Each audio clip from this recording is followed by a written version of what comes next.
Hello and welcome to the Vinyl Sanctuary. My name is Christian and I hope that you will join me in taking refuge in records. So I'm here today with a review request, and I'm going to be doing this review on behalf of a subscriber to the channel, a person that has become a regular contributor, and somebody whose posts and comments and thoughts and musings in general have really entertained me and educated me over these past few months. So this person has become a very valued contributor and a very valued member of the Vinyl Sanctuary. So I just want to put that out there straight away. So I'm delighted to be doing this review on behalf of Sean. So Sean, I do hope that you're keeping well, and I'm really looking forward to finding out what you make of my thoughts and feelings on this particular album.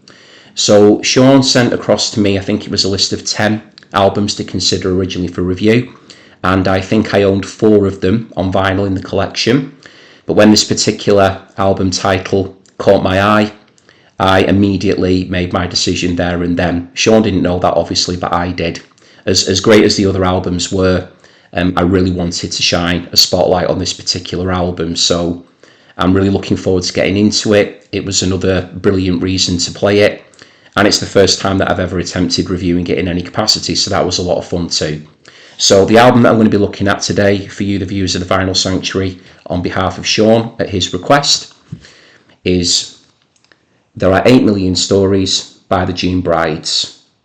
So there's the front cover, and there's the back cover as well. So as is usually the case now on the Vinyl Sanctuary, I'll talk to you a little bit about, the recording, the album itself, bit of background information, talk about the personnel, show you the record, and then I will be consulting my notes to give you a track by track breakdown as to my thoughts on the album. So just as a heads up, sort of first things first, as it were, this album was recorded in September 1985, and it was released on the Pink label. The June Brides themselves, usually categorised as being an indie pop band, they were formed in London in 1983.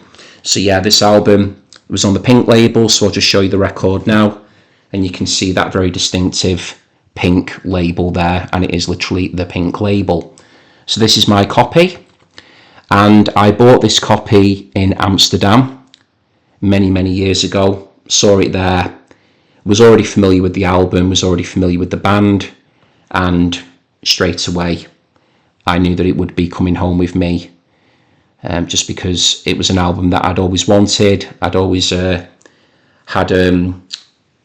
had dreams, if you will, of finding it out in the wild, and there over in Amsterdam I was able to find it, so that was a very good day indeed. I also picked up albums that day by Dalek I Love You and Julian Cope, so very good day. Really enjoyed that particular trip over in Amsterdam to do a bit of record hunting.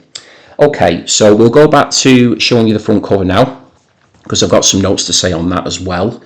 So as you can see, the front cover here is a drawing of the band. So we've got the members, and I'll run through those in a sec. And you can see also here that my front cover is blue. So this sleeve was actually also available in purple and red, but I have got the blue version. So it's the same artwork and everything, but it's just where you can see the colour. You could either get it in purple, blue or red.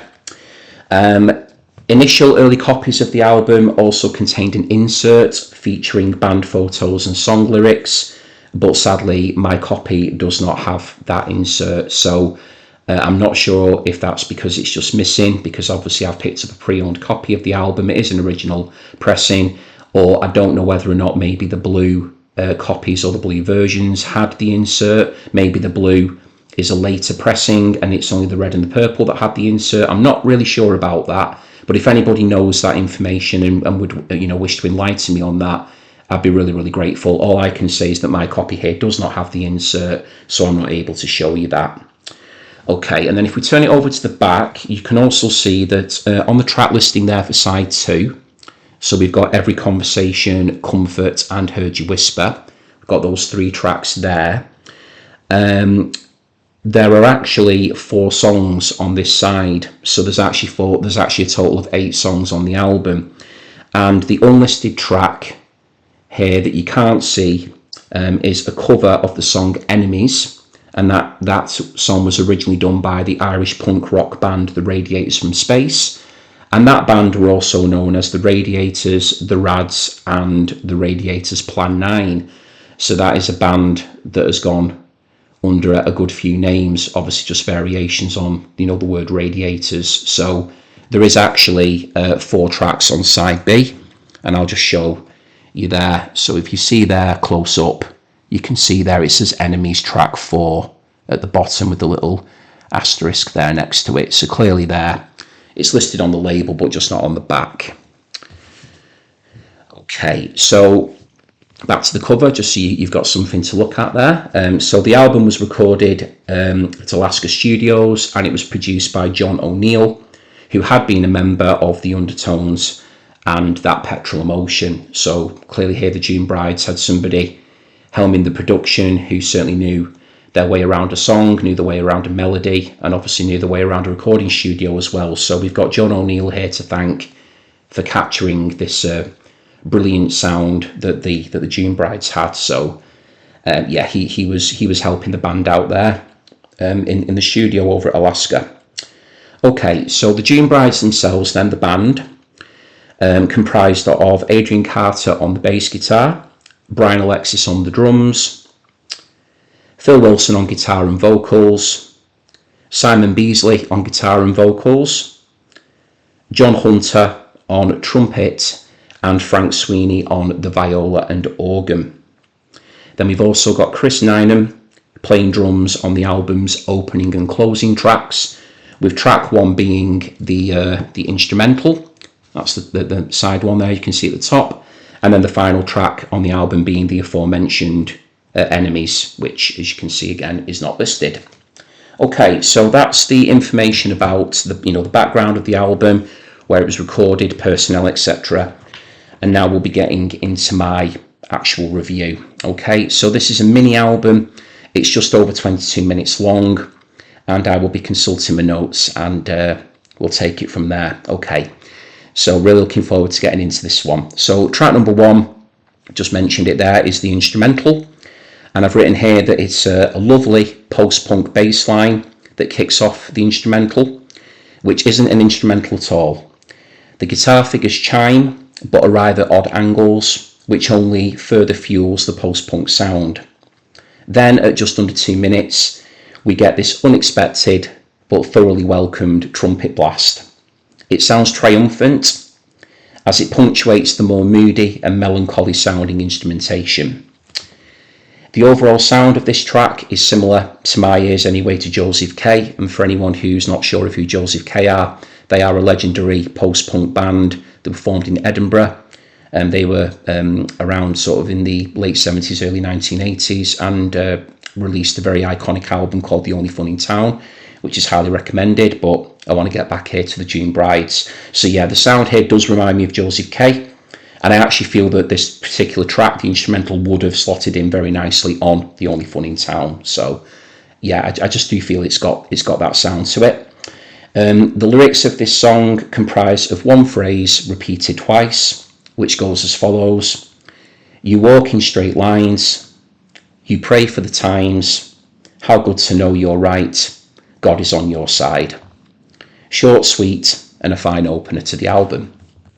Okay, so track number 2 is called I Fall, and it is a 2.5 minute rush of drone pop greatness by the June Brides. There's so many things to admire about this song. It sounds lo-fi but polished at the same time, with its softly strident arrangement.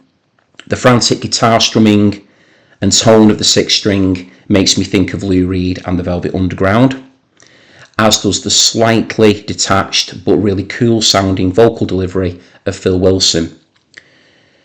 The Velvet's feel continues to remain in my thoughts as Frank Sweeney's lovely viola line enters the fray with its shades of John Cale. It's at this stage that I realise and appreciate how having an expanded band lineup really helps in having more colours on the palette to paint with. So we're only 2 songs in, and I've heard about 6 minutes of music, but already these guitar-based post-punk gems have been accented really effectively with the use of trumpet and viola. The instruments that this band have to utilise enables the songs to go in interesting directions. Okay, so then track number 3, we've got Sunday to Saturday, and my notes here say, what a jangle rock guitar hook this song has got. It's so good, sublime in fact. Very memorable and very hummable. It drives the song's intro, instantly grabbing the listener's attention, and is then used to superb effect during the chorus, where it creeps in on the beat just as the chorus is concluding, and has this really swirly feel to the song. So swirly was the best adjective that I could come up with to describe how that particular part of the song makes me feel, and it really is brilliant. It really must be heard. So we've got this really beautiful guitar chiming riff coming in the intro, but then it is just so clever in the arrangement that just as that, as I've mentioned there, just as the chorus is starting to conclude and do its thing, the riff comes back in to not only kind of punctuate the end of the chorus, but then also to add as a bridge to take you into the next verse. It's just so cleverly done, and whenever I hear it, I just really admire the way in which the band have put that particular thing together. It does work so well, and with Phil Wilson's voice over the top, it's just the icing on the cake really with that. Okay, I've also written here that the lyrics really shine too, with some of my favourite lines on the album, including, this must be somebody's nightmare, where is the fun in this fun fair? And then we also get, veils of bright beauty hide visions obscene, and tired old excuses for current abuses means no one will say what they mean. Brilliant stuff, and definitely one of my favourite songs on the album. Okay, so then we get to track number 4, excuse me, of eight tracks, and this song is called Sick, Tired and Drunk. And I've said here that I've always felt that this song has a real kind of psych, garage rock vibe to it, and that the trumpet in the intro sounds triumphant as well. So we got the triumphant trumpet earlier, and now we're getting a bit more here. I've said as well also that musically I feel that it's a distant, rougher cousin of Reward by the Teardrop Explodes, in that although not sounding alike, it inhabits a similar musical terrain.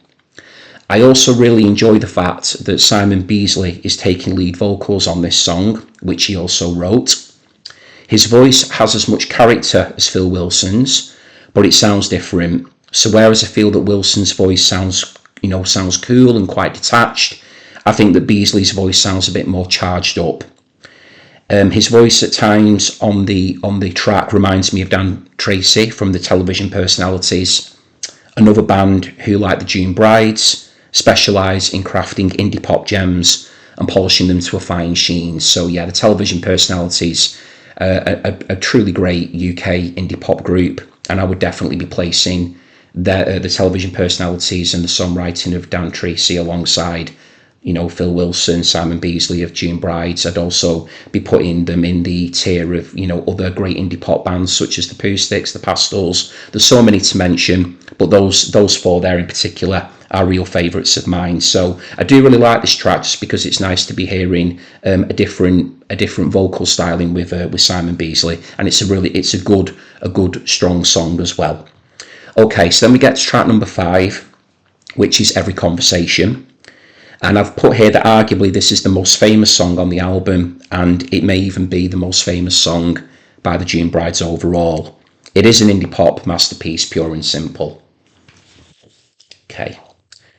So every component of Every Conversation works so well. The arrangement is superb in its ear-catching immediacy. The lyrics are brilliant, and Phil Wilson is in fine voice. It's also at this stage of the review that I'm going to mention one of the biggest bands to be influenced by the June Brides. So no, it's not the Manic Street Preachers, who are my all-time favourite band, although they were influenced largely by the June Brides. No, the band that I'm going to mention here are Belle and Sebastian. So whenever I hear Every Conversation, I can't help but picture a young Stuart Murdoch listening to this song on repeat and thinking, one day I'm going to have a band that sounds just like this. Although Stuart Murdoch has stated over the years that he is a huge Felt fan, Orange Juice, The Smiths, He's mentioned all those bands that he's a big fan of. I really do feel that it is the June Brides that gave him his blueprint, his manual, his manifesto, his unfettered instruction to go forth and form a band. What Murdoch has done with this blueprint and where he's taken the music of Belle and Sebastian over the years is truly remarkable, but I do really feel that the origin story, in a significant portion, lies here with this song, Every Conversation, and with this album, There Are 8 Million Stories. To get a taste of the June Brides, I would say to listen to this one. So if you are dipping your toe in for the first time, obviously listen to the whole album, but if you just want a song in isolation, I would listen to Every Conversation. It sounds as fresh today as it's always done, and I do love this particular lyric, and it goes like this. And every conversation's the same. Pull out the well-worn cliches, expound on things inane.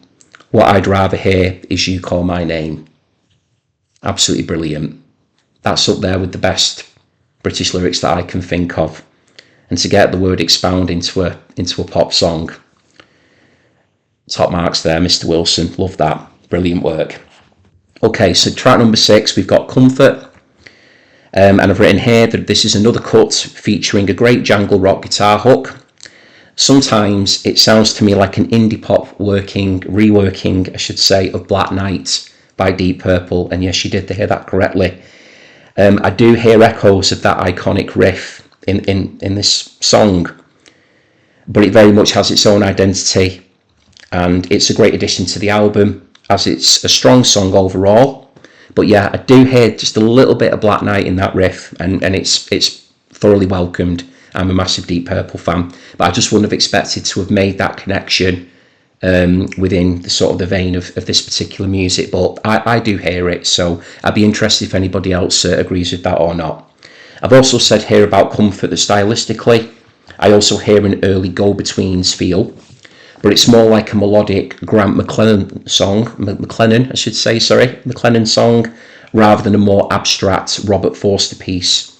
So again, if you're not familiar with the Go-Betweens, please do check them out. They're a superb band from Australia, and they released some great albums during the 1980s. Two principal songwriters, with, as I said, Grant McLennan being more melodic in his approach, I would say, and Forster being slightly more experimental. I do feel that with this song and the way it makes me feel when I think of the Go-Betweens, it's more a McLennan track. Brilliant songwriters, the pair of them.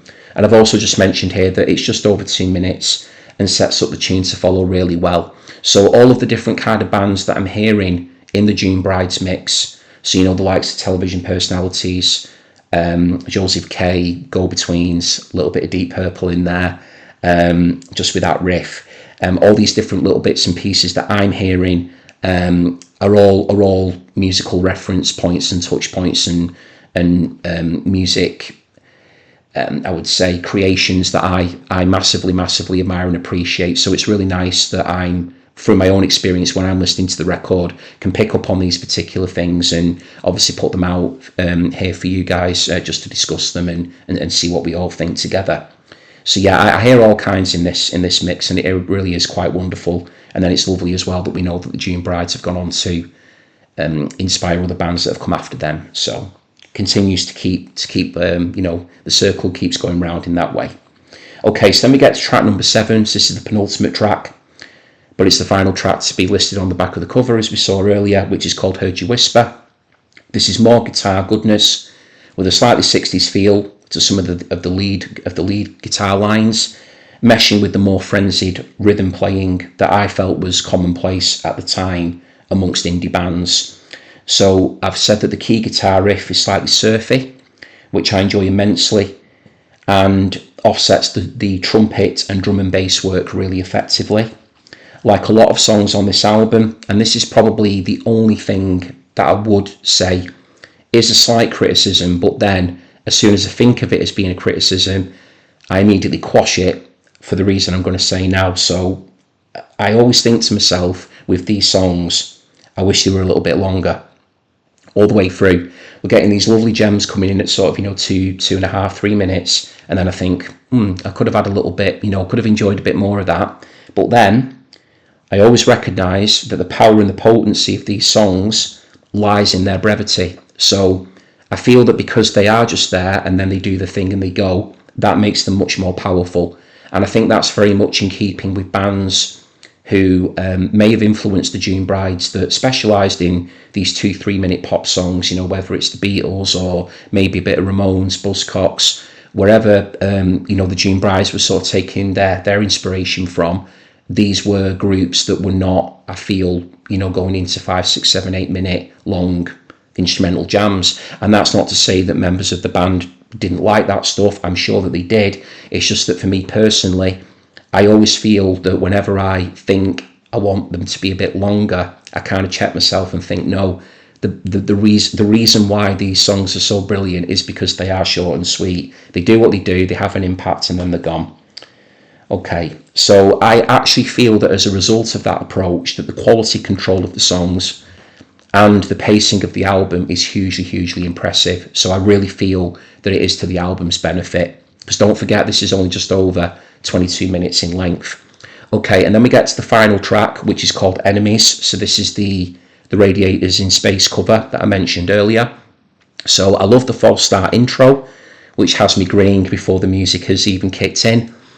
And then we have a great rush of guitar music to close an excellent album. So as mentioned, before with the Radiators from Space, they were an Irish punk rock band. So this has definitely got a bit of a punky feel to it. This is a slightly kind of more aggressive sounding song. It's got a little bit more of an edge to it, I would say. And I just think that it spices up the indie pop flavour very nicely. So we've had all these lovely sort of jangly songs, very pretty arrangements, great melodies, use of trumpet, organ, viola. But then right at the end, we get, just a little bit of some straight up punk, which is just really nice. And I just feel that when I listen to this song, obviously it is a cover, but I do hear a bit of Buzzcocks in there as well. And the sound of the overall track, I feel, embodies something that became very prevalent within the late 80s. It actually called to mind for me some alternative bands, both from the UK and from the US. So while the song was actually playing, I was also thinking, along with the Buzzcocks and the Radiators who'd written the song, I was also thinking of groups like the Wedding Present and also the Pixies as well, who I'm big fans of all those bands. So that was just something that was going through my head as the song played through, and then it came to its close. So there's the album. There are 8 million stories. So in conclusion, I think it's pretty fair to say I love this album very, very much. I do think it's a masterpiece. I think it's one of the best albums of the 1980s. I think it's one of the best albums that came out, certainly in 1985, which I felt was a strong year. Some very good albums came out in 1985. I would put the June Brides right up there. As I mentioned earlier, within the kind of the indie pop sphere, I do very much see them as being in the Premier League territory. Although there were so many brilliant bands that were doing that type of thing, I really do think that the June Brides were a premier act in that regard. Went on to influence so many big bands. The Manics and Bell and Sebastian aside, there's been many other bands as well that have cited the June Brides as an influence. So I do think it's a very important album, I think, for people who are a big fan of alternative guitar music, who are into chiming melodies, great lyrics. I mean, honestly, the lyrics are so good throughout. Really nice production, in my view. Everything you can hear very cleanly and clearly, although there is a little bit of an edge to it as well, which gives it some character.